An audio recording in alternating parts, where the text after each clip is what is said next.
Tesla के CEO और इस दुनिया के सबसे अमीर आदमी यानी कि एलॉन मस्क, जिन्होंने आज से 2 महीने पहले 25 अप्रैल को ट्विटर को $44 बिलियन का ऑफर दिया और ट्विटर ने भी इस ऑफर को डिलाइटफुल वे में एक्सेप्ट कर लिया था।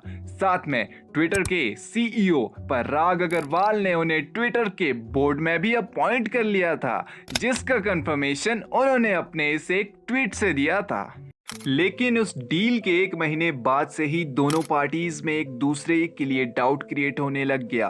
एलॉन मस्क का मानना था कि ट्विटर पर 20% जो यूजर्स है वो बॉट अकाउंट्स है और एलॉन मस्क को उन बॉट अकाउंट्स की डिटेल्स चाहिए थी। साथ में एलॉन मस्क ट्विटर के बिजनेस मॉडल को भी समझना चाहते थे, इसीलिए उन्होंने कंपनी से कहा कि हमें या तो वर्बल एक्सप्लेनेशन में डाटा दिया जाए या रिटन मटेरियल में।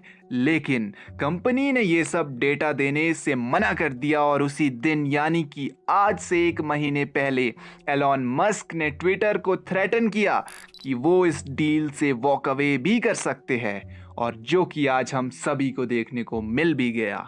और जब एलॉन मस्क ने कहा था कि ट्विटर पर 20% से भी ज्यादा अकाउंट्स बॉट यूजर्स की है, तो इस स्टेटमेंट पर रिएक्ट करते हुए ट्विटर के सीईओ पराग अग्रवाल ने कहा था कि ये स्पैम अकाउंट्स 5% से भी कम है। हम हर महीने 5 लाख सस्पेक्टेड अकाउंट्स को डेली लॉक कर रहे हैं, तो ये नंबर और भी कम हो रहा है। लेकिन एलॉन मस्क का इरादा कुछ और ही था।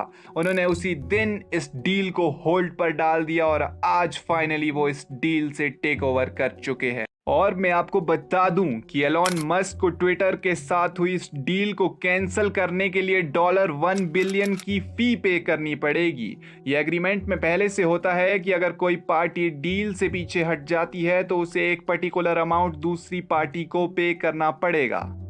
ये फीस पेमेंट तक तो ठीक है, लेकिन इस एग्रीमेंट के अकॉर्डिंग ट्विटर को ये राइट है कि वो एलॉन मस्क को इस डील को पूरी करने के लिए कोर्ट तक ले जा सकते हैं। और ट्विटर के चेयर बोर्ड के पर्सन ब्रेट टेलर ने एक ट्वीट करके ये साफ कर दिया है कि वो इस एग्रीमेंट को पूरा करने के लिए एलॉन मस्क के अगेंस्ट लीगल एक्शन लेंगे। लेकिन लीगल एक्सपर्ट्स ये कह रहे हैं कि इस बैटल को रीनेगोशिएशन और सेटलमेंट करके ख़त्म कर देना चाहिए, क्योंकि हमें लॉन्ग कोर्ट फाइट्स नहीं चाहिए। तो इस टॉपिक पर आपकी क्या राय है, प्लीज़ कमेंट डाउन कीजिए।